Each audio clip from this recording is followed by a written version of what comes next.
Alors, alléluia. Et je dis shalom à tous. Nous sommes le dimanche 22 juin 2025. Je souhaite à tous, et particulièrement à ceux qui se sont joints à nous récemment, donc en s'abonnant, la bienvenue sur la chaîne Jésus-Christ Révélation TV, 7420 Édouard Vidocin. Et je vais prier. Merci Père pour ta parole. Accompagne tous ceux et celles qui sont réceptifs et réceptives, qui veulent comprendre et connaître un peu plus ta parole afin qu'ils puissent bien assimiler ce qui sera dit au nom de Jésus-Christ de Nazareth. Amen.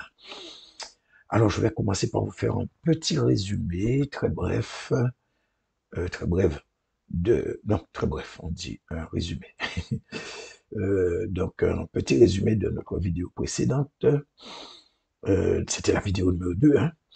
Alors, on avait continué à voir par rapport à la première vidéo, donc les similitudes, les concordances, les points communs, si vous voulez, qu'il y avait entre les deux chapitres les plus complexes du livre de l'Apocalypse. Donc, il s'agit du chapitre 17 qu'on étudie en ce moment et également du chapitre 13. Ensuite, nous avons vu les erreurs commises par Louis II et pas que Louis II seul et les conséquences que ça a entraîné. Je ne vais pas dire sur les enseignements, c'est ce que je voulais vous dire, mais en fait, je vais dire sur mon enseignement à moi, donc ce que j'avais eu l'occasion de faire, de mettre en ligne. Et je vous ai expliqué, je vous ai dit aussi que je laissais en ligne aussi, c'est pas un problème, ça ne me dérange pas trop. Et bon, dans cette vidéo, nous allons voir certains points, alors qui me paraissent essentiels pour une bonne compréhension de ce chapitre 17 d'Apocalypse. Donc, il est vrai qu'il y a des choses qui sont écrites et les négligés peuvent ne pas toujours permettre de faire, si vous voulez, les correspondances nécessaires ou certaines même concordances avec ce qui est impliqué prophétiquement parlant, parce que nous sommes dans les temps d'accomplissement de beaucoup de prophéties et même dans ce mois de juin 2025 où on est, hein, où on en est là en ce moment-là, il est indéniable que c'est un mois crucial pour l'Église et aussi pour le monde. Alors, j'ai fait par rapport à ce que j'ai dit tout à l'heure là, hein, j'ai eu à faire une recherche rapide pour voir s'il y avait des enseignements sur l'Apocalypse 17. Mais en fait, j'ai pas vu grand-chose. Hein, et pour le si peu que j'ai vu, en fait, on ne parlait que de Babylone. À plus de 90% par rapport à ce que j'ai vu, on ne parlait que de Babylone. Donc, vous avez compris la Babylone spirituelle. Et moi, je ne pense pas que l'Église corps de Christ pourrait avancer avec seulement ça. En fait, il n'y a pas que Babylone dans Apocalypse 17, il y a autre chose. Mais c'est vrai que, comme je vous l'ai dit tout à l'heure, là, c'est l'un des chapitres avec le chapitre 13. D'ailleurs, je vous l'ai fait voir hein, la dernière fois, qui sont vraiment parmi les plus difficiles même. Je ne vais même pas dire de l'Apocalypse, mais dans toute la Bible. Ok, donc pas de souci. Déjà, alors, nous allons déjà voir les points qui seront abordés ce jour. Donc, je vous donne la liste. Hein. Alors, en premier, nous aurons 4 points à voir aujourd'hui. Premièrement, pourquoi la Bible utilise-t-elle des termes assez durs et peu élogieux pour identifier les papes ou les rois du Vatican? Parce que n'oubliez pas, je vous ai dit que le pape, vous le savez aussi bien que moi, est un souverain du pays. On a vu ça. En fait, je l'avais vu avec vous dans les enseignements antérieurs. Mais quand je ferai le sac de nœuds, c'est-à-dire les versets 8 à 11 du chapitre 17, je vais revenir un peu hein, pour ceux qui ne savent pas trop. Donc, je reprends. Alors, pourquoi la Bible utilise-t-elle des termes assez durs et peu élogieux pour identifier les papes ou les rois du Vatican? En second lieu, les mots ou expressions métaphoriques ou symboliques utilisés dans l'Apocalypse et leur signification. Je pense qu'il y en a certains qui seront contents. Ensuite, ce que reproche Dieu au pape ou au roi du Vatican. Et en dernier lieu, comment se servir du Strong pour vérifier la traduction en français par rapport au texte original. Donc, ce sont ces 4 points que nous allons voir. Et nous allons démarrer tout de suite avec le tout premier point. Donc, donc pourquoi la Bible utilise-t-elle certains termes, expressions ou mots qu'on pourrait, à notre époque, qualifier de non-sens, voire d'inappropriés, voire encore d'inhabituels ou d'humainement inacceptable dans Apocalypse chapitre 17 pour parler des papes ou des rois du Vatican. Puisque je vous ai dit, ils sont effectivement souverains du pays du Vatican. Alors, certains d'entre vous, bon, pour ceux qui aiment, ou peut-être pas forcément qui aiment, mais aussi il y en a ceux qui, par curiosité, vont effectivement lire le livre de l'Apocalypse. Et je sais que vous êtes conscient qu'effectivement les termes utilisés sont des fois assez difficiles à comprendre. Et il n'est pas toujours facile de rattacher un terme à ce qu'il représente vraiment ou à ce qu'il symbolise. Et pour ceux qui ne sont pas familiarisés avec le symbolisme de l'Apocalypse, ils ont beaucoup de mal à faire le rapprochement. Je pense que, bon, je ne sais pas si c'est vraiment fait dans les enseignements des autres, mais en tout cas, et vous, enfin pour certains ou pour la plupart, vous ne voyez pas systématiquement le lien, le rapport, et donc vous essayez de comprendre, par exemple, pourquoi, dans le cas que nous allons voir, pourquoi, par exemple, la Bible traite les papes de bêtes. Alors, pour peu que ce qui... alors, je ne sais pas comment vous dire ça, mais en fait, euh, il faudrait déjà qu'on sache qu'il s'agisse du pape, enfin, ou plutôt des papes qu'on parle. Mais comme je vous ai dit tout à l'heure là, dans l'Apocalypse 17, ils vous parlent de Babylone, mais ils vont pas plus loin. Or, nous savons que les papes sont rattachés à Babylone. Et ça, je vous l'ai déjà démontré. Et on continuera à le voir, et surtout avec la traduction que j'ai revue, parce que c'était pas bon du tout. Et en fait, je peux comprendre que certains peut-être se disent, est-ce que ce n'est pas moi qui me suis trompé? Parce qu'en fait, euh, ils voient comment les papes sont accueillis quand ils se déplacent, comment les grands, les puissants de ce monde leur font la révérence. Ils sont traités comme de véritables chefs d'État, et vu qu'ils sont également chefs spirituels aussi, donc ils reçoivent encore plus d'honneur, d'éloges que les autres. Donc le grand public les considère comme des hommes gentils, attentionnés, surtout les fidèles. Ils sont considérés comme de vrais serviteurs de Dieu, même qu'on parle de remplaçants du Fils de Dieu, on parle de vicaires. Donc les gens sont absolument convaincus qu'ils, donc les papes font l'œuvre de Dieu. Ils parlent de paix beaucoup, alors beaucoup de paix. Ils veulent que les gens vivent bien, soient heureux. Ils encouragent les familles à s'aimer, etc. Et donc, aussi certains, peut-être pas certains, je pense que la plupart, vous pensez que euh, quand je parle de Jean-Paul II, et qui est la 8e bête du livre de l'Apocalypse, au chapitre 17, donc pourquoi je le traite aussi de bête? Pourquoi je dis qu'il doit remonter de l'abîme?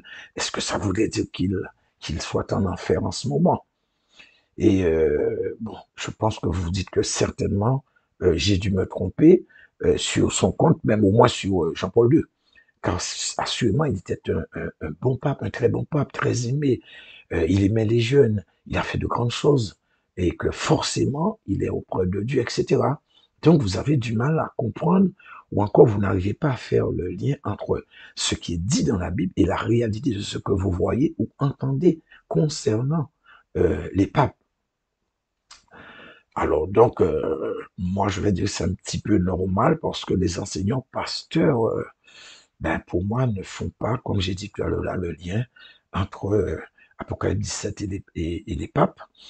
Et pour être vrai et franc avec vous, je pense que je sais pas que c'est pas de l'orgueil, hein. Je vous l'ai dit au début, j'ai fait des recherches et par rapport à ce que j'essaie d'expliquer, ou plutôt ce que j'explique dans Apocalypse 17, je pense que je suis le seul à avoir fait le lien entre les deux, donc entre la papauté réellement et Apocalypse chapitre 17. Alors donc, si je me trompe, je serai aussi le seul à me tromper. Mais bon, je ne pense pas que je me sois trompé. En tout cas, je continue à rester ferme sur ma position et sur cet enseignement de Apocalypse chapitre 17. De toutes les manières, on ne trouve rien sur le net, enfin, pardon, sur YouTube. On ne trouve absolument rien. Donc, il faudrait bien que quelqu'un le fasse.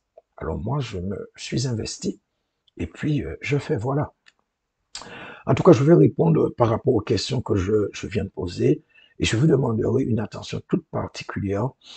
Euh, et pour cela, donc pour effectivement répondre, je vais utiliser la Bible parce que c'est ce qu'on nous dit. Tout ce que nous disons doit avoir comme support, comme base la Bible parce que c'est ça la parole de Dieu. Et donc nous allons prendre Luc chapitre 16, versets 14 et 15. Et on nous dit, alors verset 14, les pharisiens qui étaient avares écoutaient aussi tout cela et ils se moquaient de lui. Verset 15, Jésus leur dit, vous cherchez à parler juste devant les hommes, mais Dieu connaît vos cœurs, car ce qui est élevé parmi les hommes est une abomination devant Dieu. Parole du Seigneur. Alors, le Seigneur va s'adresser aux pharisiens. Et donc, la question qu'on pourrait se poser, c'est que représentaient les pharisiens à l'époque du Seigneur? Donc, même avant son époque, même après qu'il soit parti. Alors, en fait, ce sont eux qui ont été établis pour instruire le peuple de Dieu, donc les Israélites, enfin Israël, avec l'aide des scribes. Alors, on peut se poser une nouvelle question. Comment le peuple voyait ces gens? Donc, comment il voyait les pharisiens et les scribes? Ben, il les voyait comme étant de bonnes personnes, des hommes établis par Dieu et qui méritaient le respect, la crainte, l'honneur. Pourtant, regardez ce que Jésus leur dit. Dieu connaît vos cœurs et le Seigneur ne va pas s'arrêter là, il va continuer, il va ajouter. Tout ce qui est élevé parmi les hommes est une abomination devant Dieu. Alors on peut dire qu'il n'a pas été tendre avec eux, parce que ils représentaient quand même l'autorité spirituelle en Israël, ces pharisiens, ces scribes. Mais, sauf que le Seigneur connaissait leur cœur. Il savait ce qu'ils faisaient réellement, ce qu'ils pensaient. Puisqu'il leur a dit à un certain moment, de toute manière, la référence c'est dans Matthieu 23, le Seigneur leur a dit que vous liez des fardeaux pesants et vous les mettez sur les épaules des hommes. Mais en fait, eux, ils ne remuent pas le petit doigt pour, enfin, en tout cas, pour se sentir concernés par rapport à ce qu'ils mettaient sur le peuple. Mais ça n'empêchait pas quand même que le peuple les voyait comme de saints hommes, en fait, si je peux dire ça ainsi. Des hommes pieux, des hommes voués au service de Dieu, etc. Mais le Seigneur Jésus était venu justement pour bousculer toutes ces choses et pour renverser ça. Et donc, je pourrais dire, et je pense que je ne suis pas le seul à le dire, que de nos jours, c'est la même chose. Vous voyez les papes, mais vous ne connaissez ni leur cœur, ni ce qu'ils font dans le secret. Mais Dieu connaît et voit tout. Et Apocalypse 17 nous éclaire suffisamment, bien sûr, pour ceux qui arrivent à faire le lien, comme je l'ai dit. Donc, pour revenir sur les versets que nous avons, regardez comment le Seigneur est précis dans ses propos. Il n'a pas dit que certaines choses ou que certains qui sont élevés parmi les hommes. Il a dit tout, théorité. Donc, il englobe tout. Il n'y a pas d'exception. Et là, maintenant, il appartiendra à chacun de voir la priorité et aussi la véracité entre ce que dit Dieu dans sa parole par rapport à ce que l'homme dit, montre et a établi et surtout a imposé à une partie de l'humanité. Alors, qu'est-ce que ça va nous donner dans la pratique? Les papes sont adulés. Et d'ailleurs, vous le savez aussi bien que moi. Je ne fais que vous le rappeler. Ils sont adulés dans le monde entier. Ils sont élevés en dignité, en honneur, vénérés devant les hommes, même adulés par certains, encore plus que d'autres. Et dans tout ça, on pourrait encore se poser la question, mais où est la place de Dieu dans tout ça? Où est l'honneur qui est dû à Dieu dans tout ça? Et c'est incontestablement, pour moi, pour ma part, l'une des premières et des plus grosses erreurs qu'ils ont fait, qu'ils continuent de faire et qu'ils feront aussi longtemps que les papes vont exister. Et ça concerne tous les papes jusqu'à aujourd'hui. Ils ont tous sans exception volé la gloire qui revenait, qui devait être rendue à Dieu. Et Dieu ne rigole pas avec ça. Il est intraitable. Que nous voulons l'accepter ou pas, d'ailleurs, il ne nous demande pas notre avis. Et nous allons lire Actes chapitre 12, les versets 22 et 23. Alors, on nous dit, pardon, j'ai dit Acte 12, 20 et 23, pardon. Acte 12, 20 à 23 plutôt, pardonnez-moi. On nous dit, verset 20, Hérode avait des dispositions hostiles à l'égard des Tyriens et des Sidoniens, mais ils vinrent le trouver d'un commun accord, et après avoir gagné Blaste, son chambellan, ils sollicitèrent la paix, parce que leur pays tirait sa subsistance de celui du roi, donc du roi Hérode. Verset 21. À un jour fixé, Hérode, revêtu de ses habits royaux et assis sur son trône, les harangua publiquement. Verset 22. Le peuple s'écria, foi d'un Dieu et non d'un homme. Verset 23. Au même instant, un ange du Seigneur le frappa parce qu'il n'avait pas donné gloire à Dieu. Et il expira rongé des vers. Parole du Seigneur. Alors, comme vous pouvez le constater, ce n'est pas nouveau, mais aussi que ça paye cash. Et j'ai pris le temps de vous donner ce cas concret qui est basé dans la parole de Dieu, ou plutôt qui est dans la parole de Dieu, dans la Bible. Donc tout ça, c'est pour que nos amis cathos ne prennent, enfin plutôt ne pensent pas, ou bien qui ne me considèrent pas comme un ennemi du catholicisme, ou que j'affabule, ou que, je sais pas, j'ai une dent contre les... Non, ça n'a absolument rien à voir. Alors, je sais que certains ne sont pas convaincus quand j'ai dit que Dieu ne rigole pas avec ceux qui ont tendance à l'oublier et qui malencontreusement lui volent sa gloire. Mais sachez que dans le livre d'Ésaïe chapitre 42 verset 8, Dieu est très clair là-dessus. Et il dit, donc c'est pour faire le lien avec ce qu'on va voir et que vous avez dans Actes chapitre 12. Dieu dit que je ne donnerai pas ma gloire à personne. Donc pour moi, c'est clair et il n'y a pas photo là-dessus. Et je vous ai donné, c'est Isaïe 42, 8. Vous pouvez toujours, je sais que pour la plupart, vous connaissez ce verset, mais vous pouvez toujours aller voir. C'est pourquoi vous ne pensez pas que ça vient de moi. Alors, pour revenir sur les versets, on nous dit, le roi Hérode, donc il parlait, hein, mais selon ce que je comprends, parce qu'on ne nous dit pas tout, on nous dit il haranguait. Et on nous dit, enfin, ou plutôt je crois qu'il utilisait des termes certainement très élogieux, pour le placer lui-même en haute estime, peut-être au-dessus de je ne sais pas trop quoi, ou peut-être par rapport à d'autres personnalités, ou peut-être qu'il se prenait aussi pour Dieu. Euh, je ne sais pas. Est-ce que ces gens qui étaient de passage chez lui étaient toujours là? Je ne sais pas. Mais en tout cas, la foule a dit voix d'un Dieu et non celle d'un homme. En tout cas, Dieu n'a pas apprécié. Et pour moi, Hérode n'aurait pas dû... en fait, bon, sa façon de parler, ok, d'accord, c'est une brèche qu'il a ouverte. Mais le problème, c'est que la foule, maintenant, bon, a scandé des choses qu'elle n'aurait pas dû scander non plus. Et finalement, qui c'est qui paye à l'addition, le lot tribut, c'est Hérode seul. On nous dit qu'un ange du Seigneur le frappa et il expira rongé par les vers. Donc en fait, les vers ont commencé à le ronger depuis l'intérieur, je suppose, pour arriver à l'extérieur, jusqu'à ce qu'il expire. Donc, je ne sais pas combien de temps il est resté, des heures, je ne sais pas trop. Est-ce que c'est une demi-journée, une journée entière? Je ne sais pas. Toujours est-il, les vers le rongeaient alors qu'il était bien vivant. Alors, que veut dire ceci? Alors, je vais vous dire ce que je comprends. Ça vient de moi. C'est quand je médite, c'est ce que je comprends.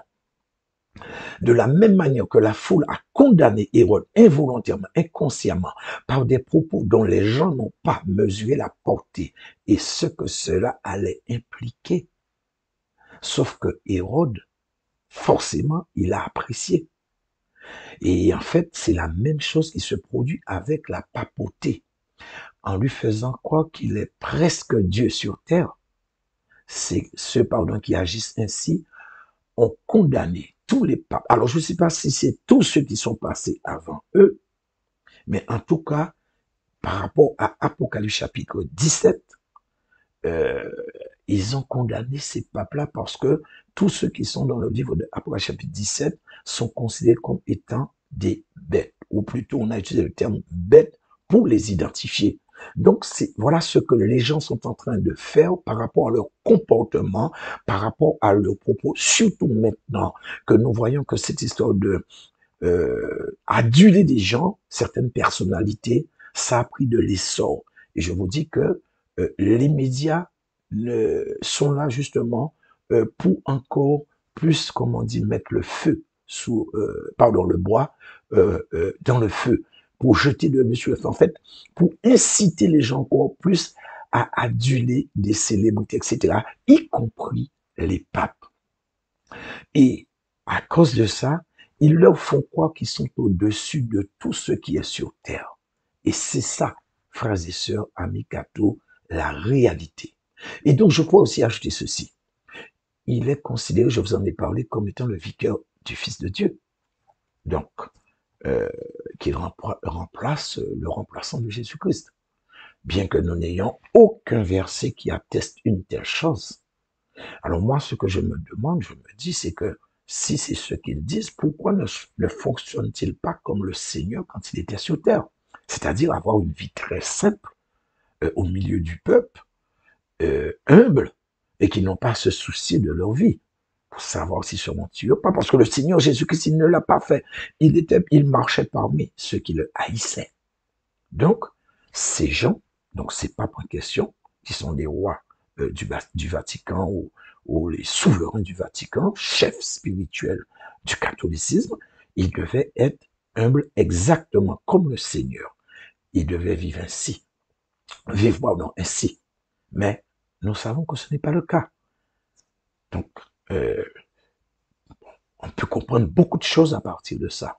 Et donc, je vais vous poser une question plutôt embarrassante, mais qui devrait pour moi servir de boussole. Et je vais même dire de balance pour comprendre où il faut se pencher désormais pour ceux qui sont en train de claudiquer des deux pieds. Est-ce que Dieu se prononce dans l'élection ou les élections papales? La réponse, vous le savez, vous le connaissez, c'est un non ferme et catégorique. Leur élection va dépendre incontestablement et de manière inconditionnelle au choix des hommes et non selon le choix de Dieu et encore moins de sa volonté. Alors comment voulez-vous que Dieu puisse soutenir un homme qui prend sa place et voulant sa gloire, voulant l'honneur qui lui est dû et qui est élu selon la volonté de l'homme ou des hommes? Je vous laisse méditer là-dessus. Et nous allons passer au deuxième point. Donc, les expressions symboliques ou métaphoriques qui qualifient le pape dans le chapitre 17 de Apocalypse. Et nous lirons Apocalypse chapitre 17, versets 7 et 8. On nous dit, et l'ange me dit, pourquoi t'étonnes-tu? Je te dirai le mystère de la femme et de la bête qui la porte, qui a les 7 têtes et les 10 cornes.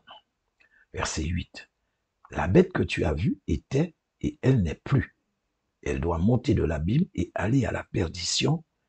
Et les habitants de la terre, ceux dont le nom n'a pas été écrit dès la fondation du monde dans le livre de vie, s'étonneront en voyant la bête parce qu'elle était et qu'elle n'est plus et qu'elle reparaîtra. Parole du Seigneur. Bien, maintenant, je vais vous expliquer pourquoi Dieu qualifie dans la Bible les papes ou rois du Vatican, donc en utilisant des termes peu élogieux envers eux. Et dans ces deux versets donc, que nous avons lus, nous avons un mot ou un terme ou une expression bien spécifique que je vous en ai parlé il y a quelques minutes, c'est le mot bête. Et en fait, cette expression, ce mot vient du grec thérion, comme vous l'avez à l'écran. Mais avant même de vous définir ce que veut dire cette expression, bien que je l'avais déjà définie dans les enseignements antérieurs, je vais vous signaler que toutes les fois qu'on a utilisé l'expression ou mot bête pour désigner un pape ou un roi, du Vatican, toujours dans ce livre de Apocalypse chapitre 17, c'est ce même mot grec qui a été utilisé. Alors, donc c'est soit vous acceptez la réalité biblique ou soit vous rejetez. Mais vous ne pouvez pas vous départir d'une définition parce que peut-être certaines réalités prophétiques vous échappent. Autrement, vous n'allez pas pouvoir progresser ou comprendre grand-chose. Et c'est sûr que vous serez toujours hors sujet. Donc, je pense que ce soit pour ceux qui écoutent les brebis du Seigneur, mais je m'adresse aussi aux serviteurs du Seigneur. Ok. Et maintenant, je vais vous dire ce que veut dire ce mot d'après la définition du grec qu'on nous a donné. Donc, le mot thérion. Alors, ce mot veut dire une bête sauvage. Mais c'est un terme qui est utilisé métaphoriquement ou symboliquement. Et c'est le cas maintenant parce que nous sommes dans Apocalypse, le livre qui utilise le plus de termes métaphoriques ou symboliques dans toute la Bible. Et donc ici, bête veut dire un homme bestial, quelqu'un de manière métaphorique, quelqu'un de féroce, par conséquent, qui verse le sang ou se nourrit de sang comme les animaux. Alors, souvenez-vous de ce qui est écrit, nous l'avons vu, au verset 6 de ce même chapitre 17. On nous dit, « Et je vis cette femme ivre du sang des saints, du sang des témoins de Jésus. » C'est parce qu'à cause de la papauté et du clergé, mais particulièrement de la papauté, parce que, en fait, c'est la papauté qui a le dernier mot. Beaucoup de sang, mais énormément de sang a été versé avec la bénédiction des papes. Et ça, on l'a vu lors de l'Inquisition et aussi pour autres événements ou autres choses. Et donc ça, c'était le premier point. Il y a encore beaucoup plus de choses, mais bon, je vais m'arrêter ici. Donc c'était le premier point. Maintenant, nous allons lire Apocalypse chapitre 17, verset 10. Alors, on nous dit, ce sont aussi 7 rois, 5 sont tombés, un existe, l'autre n'est pas encore venu, et quand il sera venu, il doit rester peu de temps. Parole du Seigneur. Alors, ça c'est le deuxième point que nous avons abordé, et je peux vous dire qu'il n'est pas moins important que le premier. Et là, ce que je vais vous faire voir, c'est le mot tomber. Quand on nous dit 5 sont tombés, alors c'est vrai que vous m'entendez souvent dire, et c'est systématique chez moi, parlant des 5 qui sont tombés, qui sont décédés. Et nous savons tous que c'est vrai. Parce que selon le principe du règne papal, pour qu'un pape soit remplacé, il faut qu'il décède, qu'il meure. Donc effectivement, cela veut dire, dans la réalité que nous vivons, c'est effectivement décéder, mourir. Mais si nous nous arrêtons sur la définition, le mot grec utilisé dans le texte que nous avons, ça ne veut pas dire décéder, frères et sœurs et amis cathos. Ça n'a rien à voir avec la mort du pape actif dans le sens propre du terme. Mais c'est un terme générique qui par définition est beaucoup plus péjoratif et qui va nuancer à l'extrême la position que l'on donne au pape. Et ça ne vient pas de moi. Le mot grec ici pour tomber est pipto. Et vous l'avez à l'écran, P-I-P-T-O. Et veut dire descendre d'un lieu élevé vers un lieu plus bas. Métaphoriquement, donc c'est ce qu'on a toujours dans la définition, tomber sous le jugement, venir sous la condamnation. Donc, vous avez tout à l'écran pour ne pas comprendre que ça vient de moi. Ou encore que vous puissiez penser que c'est moi, comme je l'ai dit tout à l'heure, que j'ai quelque chose contre le... Je n'ai rien ni contre la papauté, ni contre le clergé, ni contre le Vatican, ni contre les catholiques ou le catholicisme. Mais je vais vous inviter à faire vos propres recherches et vous serez rassurés par rapport à ce que je dis, parce que cette définition ne vient pas de Édouard Vidocin, c'est pas de moi. C'est par rapport au mot qui a été utilisé. Et donc, vous comprenez maintenant que la définition du mot thérion n'est pas là pour mettre le pape en odeur de sainteté devant Dieu. Et ce n'est pas le mot pipto qui viendra dire le contraire, même qu'il va enfoncer encore davantage le clou pour démontrer qu'en réalité, être pape n'est pas la volonté de Dieu.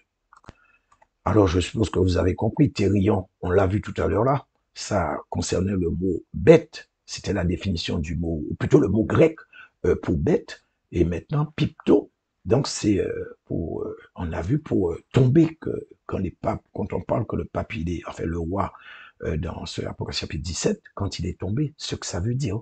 Donc pour vous dire que tout ça, ça vient de la Bible, ça ne vient pas de moi.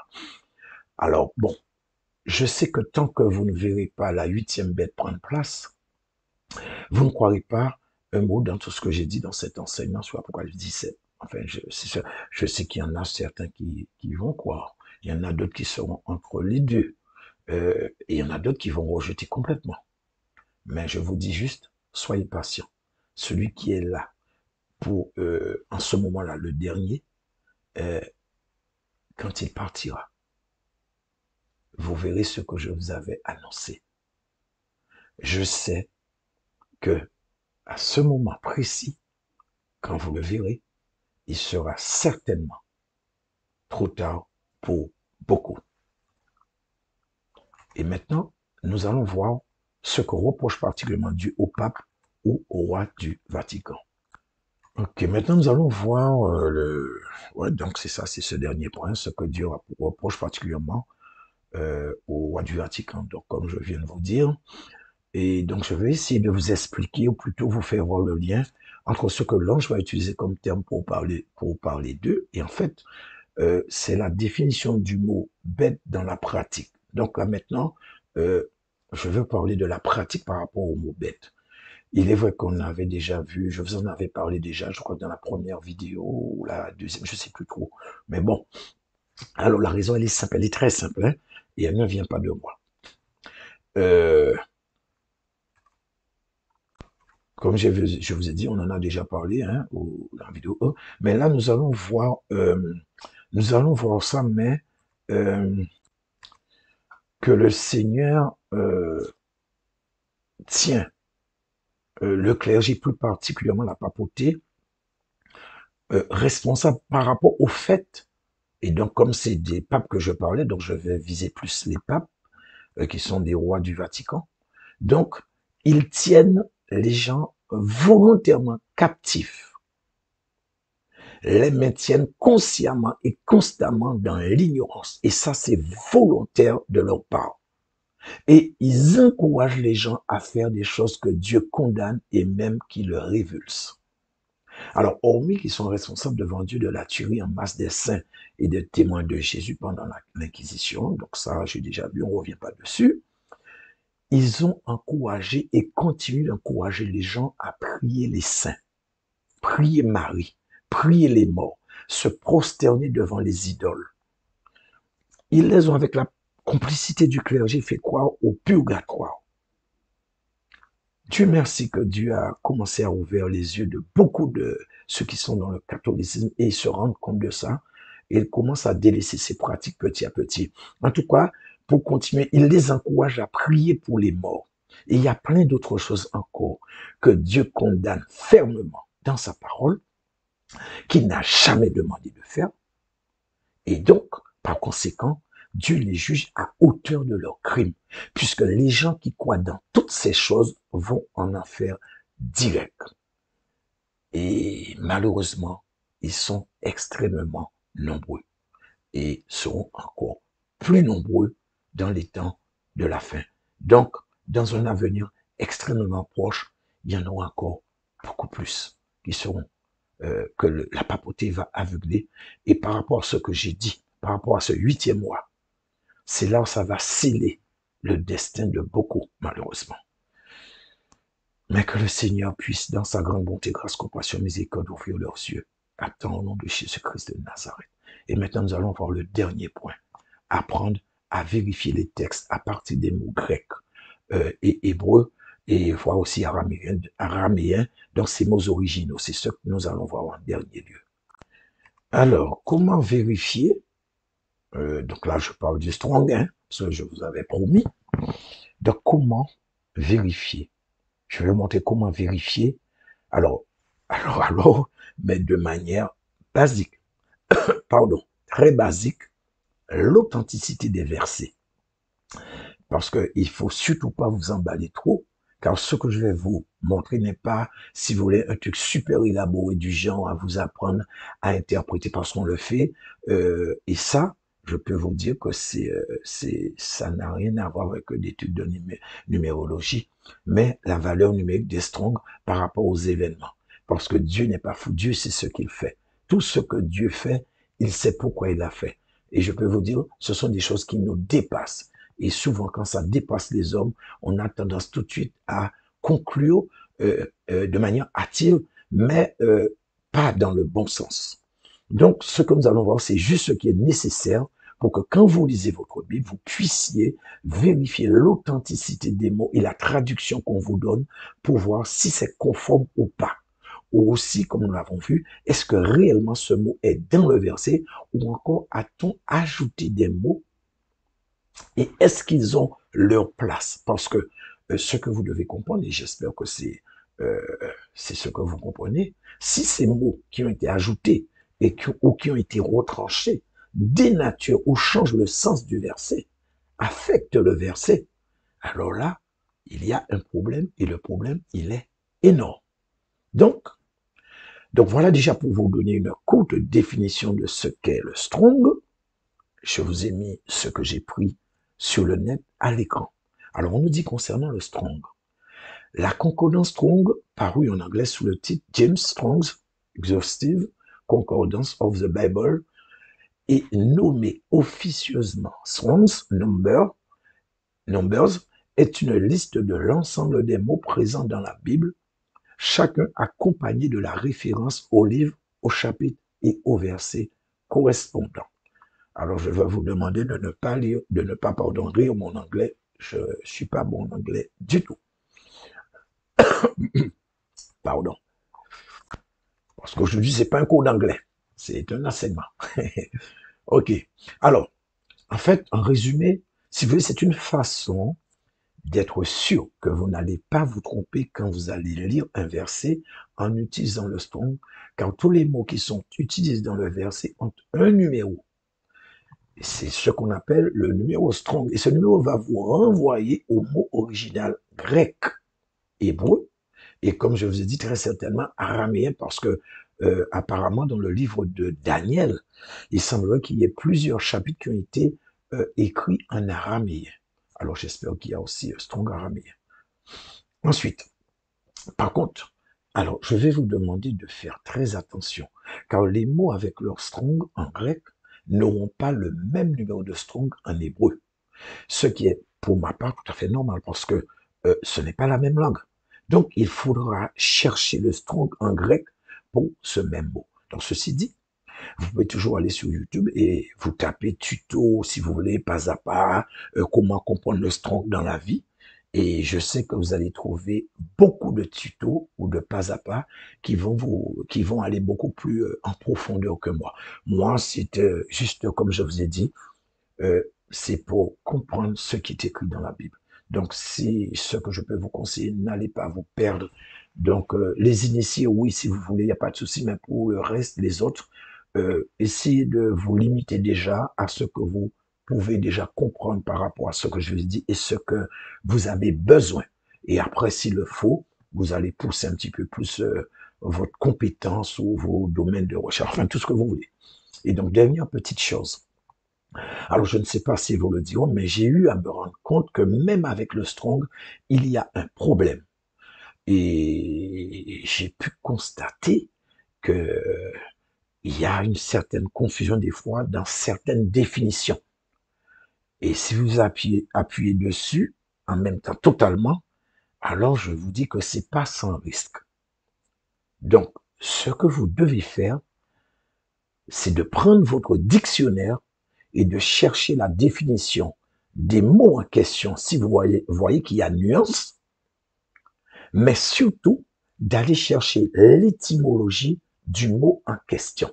Et là, vous allez comprendre beaucoup plus facilement. Donc voilà, ça c'était pour la petite précision. Et donc pour cela, comme vous le voyez à l'écran, Je vous ai pris un cas concret. Nous avons deux mots ou termes ou deux expressions que nous retrouvons dans le livre de la Genèse.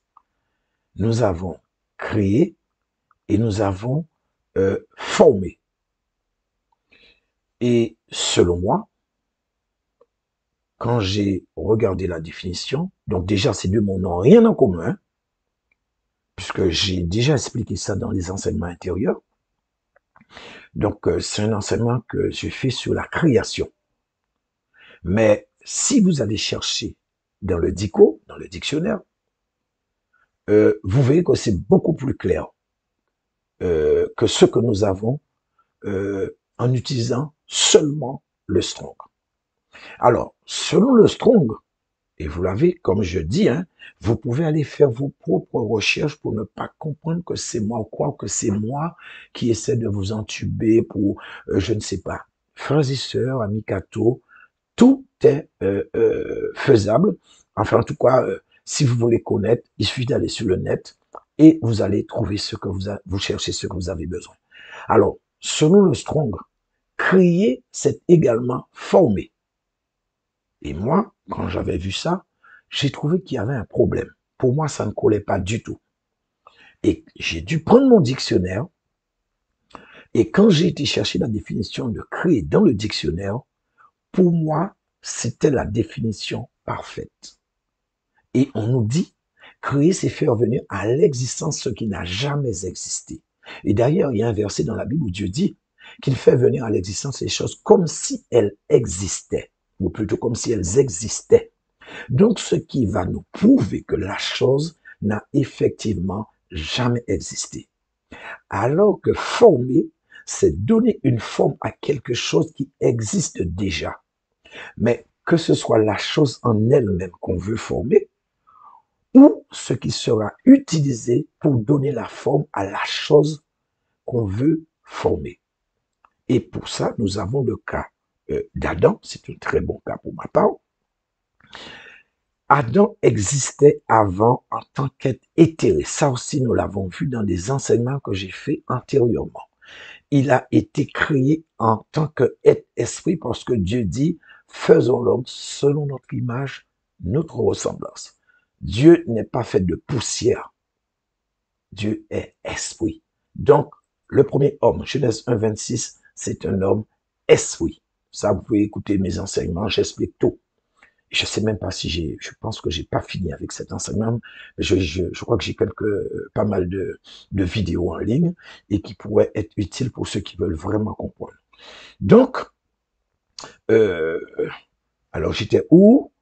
Euh, alors, je vous ai dit que Dieu a créé le premier homme, donc l'homme est esprit, parce que Dieu il n'est pas il n'est pas formé de poussière, et qu'effectivement, pour ce qui est de Genèse chapitre 2, verset 27, quand Dieu a parlé, il a dit qu'il a formé l'homme de poussière, c'est-à-dire qu'il a pris un matériau qui existait déjà et a donné une forme à quelque chose ou à une personne qui existait déjà. Et pour ma part, ça aurait dû être expliqué aux brebis du Seigneur afin qu'ils puissent bien comprendre la parole. C'est vrai que ça me désole un petit peu, mais c'est la réalité. Donc, en fait, c'était pour vous expliquer un petit peu la situation par rapport à des fois là où vous serez confronté. Et donc, je vais vous essayer de vous faire rapidement un petit tuto ou un petit pas à pas vite fait là. Alors, quand vous voulez vérifier le mot original, que ce soit en hébreu ou en grec, vous allez déjà dans la version avec Strong. Alors, si vous n'avez pas, vous pouvez le télécharger depuis votre téléphone portable en allant sur Play Store ou sur Google Play Store. Et là, je parle pour ceux qui ont Android. Et selon ce que j'ai compris, cela va dépendre de votre version. Mais normalement, vous ne devriez avoir aucun souci. Alors, pour ceux qui ont des iPhones, je ne sais pas. Je n'ai pas cherché volontairement. Et la raison, elle est très simple. Le Seigneur ne veut pas qu'on utilise de iPhone. Et là aussi, je me passerai bien des commentaires. Hein. C'est pas la peine de me mettre des commentaires par rapport à ce que je viens de dire. Si vous voulez vous plaindre, pour ceux qui veulent se plaindre, parce que vous avez un iPhone, eh bien, vous n'avez qu'à demander l'explication à celui qui a donné l'interdiction. Il s'appelle Jésus-Christ de Nazareth. Et surtout, je veux demander à ces gens, à ces personnes, d'utiliser le même vocable qu'ils allaient utiliser avec moi. Pour, par exemple, un commentaire. Ce que vous allez mettre en commentaire, utilisez-le pour demander au Seigneur ce que ça veut dire. OK? Et comme je dis, je parle pour ceux qui vont réagir négativement par rapport à ce que je viens de dire. Parce que si le Seigneur ne l'avait pas dit, moi, je ne vois pas ce qui m'aurait empêché d'aller chercher pour vous et de vous dire en iPhone, voilà, il faut faire ça, ça, ça. OK? OK. Alors, donc, pour revenir à ce que je disais, donc vous allez sur Play Store ou Google Play Store. Hein. Ensuite, dans la barre des recherches, vous tapez Bible avec Strong ou 8 secondes avec Strong. Parce que je sais autant que je me suis... En fait, c'est fait qu'avec la version 8 secondes. Et ensuite, vous allez appuyer sur Installer.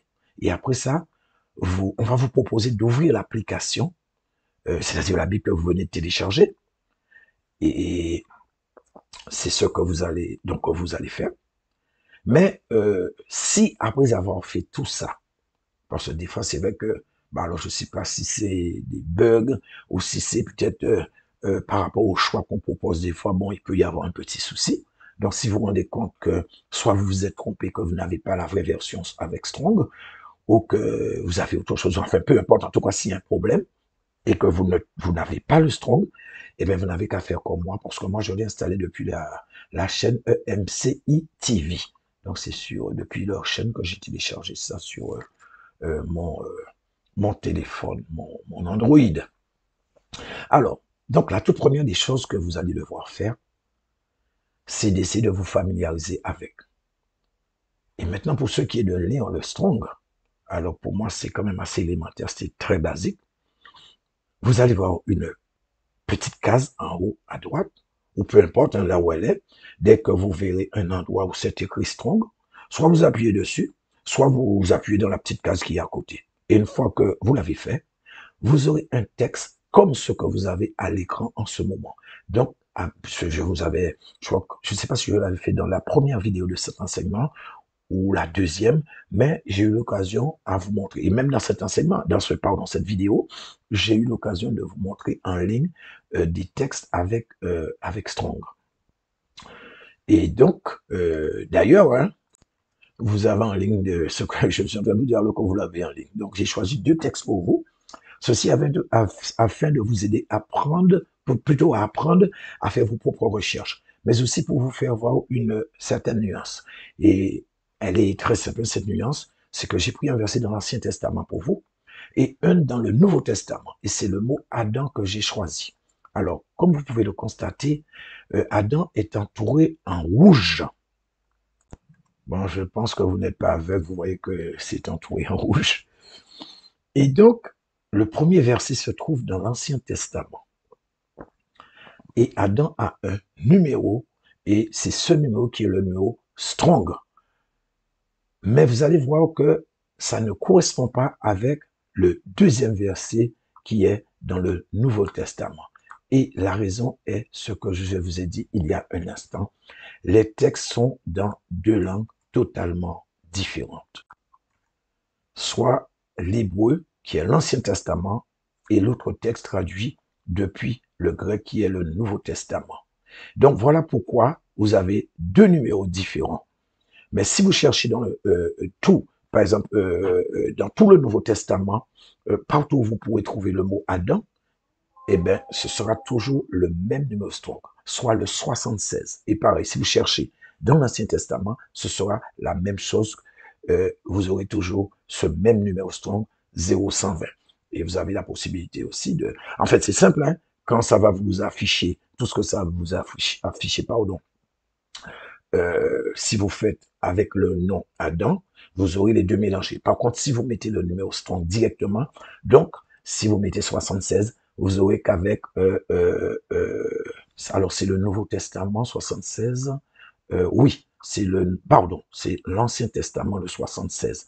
Et donc le 120, si vous le mettez, donc vous aurez que le Nouveau Testament. Donc, vous voyez, nous avons pu identifier dans l'exemple d'Adam son numéro strong. Et dans les deux cas, donc, vous n'aurez à partir de ce moment-là qu'à appuyer directement sur le numéro et vous allez voir apparaître ce qui est juste au-dessus du cercle rouge. Adam. Et la petite phrase en bleu, en savoir plus, et vous n'avez qu'une seule chose à faire. Alors surtout, vous ne vous occupez pas des chiffres, ou plutôt des chiffres ou nombres qui sont entre parenthèses parce que ça ne nous intéresse pas. Ce qui nous intéresse, c'est ce qui n'est pas entre parenthèses. Et vous aurez qu'une seule chose à faire, vous appuyez dessus. Donc, vous appuyez sur le chiffre ou le nombre qui n'est pas entre parenthèses. Et donc, ça, c'était pour la première partie de l'explication. Ensuite, quand vous avez appuyé sur En savoir plus, vous avez cette nouvelle page. En 1, vous aurez le strong, donc si c'est grec ou si c'est hébreu. Dans l'autre cas, à gauche de l'écran, c'est hébreu et à droite, c'est grec. Et le nom ou le mot que vous avez cherché dans la langue originale avec la phonétique. Donc, vous voyez à gauche comme à droite, nous avons le nom que nous avons cherché, mais entre accolades, c'est écrit selon la langue. Ensuite, en 3, nous pouvons voir plutôt le numéro de strong, ça vous connaissez un petit peu déjà, nous l'avons déjà vu plus d'une fois. Ensuite, en numéro 4, à droite comme à gauche, on nous donne le mot recherché avec le numéro de strong, encore juste à côté. En 5, nous avons encore la langue. Et en 6, on va nous donner la définition du mot ou du nom recherché. Donc voilà en gros comment ça fonctionne. Mais, comme je vous ai dit, il suffit que vous vous familiarisez avec. Et vous verrez qu'à la longue, vous n'aurez aucun souci. Vous pourrez aller faire vos propres recherches et vos vérifications sans avoir besoin qu'on puisse insister sur quelque chose pour vous. Donc, frères et sœurs, je vais m'arrêter ici. J'espère que cette vidéo vous a plu et que ça va aider beaucoup. Et donc, nous allons voir en vidéo 4, donc la dernière vidéo, où je vais vous expliquer un peu ce que vous êtes déjà habitué, j'appelle le sac de nœuds. C'est-à-dire cette partie qui est très complexe dans le chapitre 17 d'Apocalypse, qui sont les versets 8 à 11. Donc, soyez bénis. Et si cette vidéo vous a plu, eh ben, si ça vous a aidé, eh ben, faites pareil, faites de même pour les autres. Aidez les autres aussi, frères et sœurs, en partageant la vidéo parce que je vous dis que YouTube n'est pas tendre avec moi. Déjà, j'ai pas beaucoup d'abonnés, mais ils désabonnent des gens. Ensuite, j'ai pas beaucoup de vues, mais ils me suppriment des vues par milliers. Alors j'ai déjà prié et j'ai remis cette situation dans les mains du Seigneur et j'ai demandé au Seigneur de me faire justice contre YouTube parce que pour moi, c'est inadmissible. Donc voilà, frères et sœurs, soyez bénis et puis à très bientôt pour la dernière vidéo, la vidéo numéro 4. Et bien sûr, bon, c'est vrai que j'avais arrêté de le dire, hein. Ceux qui veulent s'abonner, vous pouvez abonner. Ceux qui veulent liker, vous pouvez liker. J'ai vu qu'on ne likait pas trop, mais bon, c'est pas grave, hein. Voilà, ok. Eh bien, bye bye.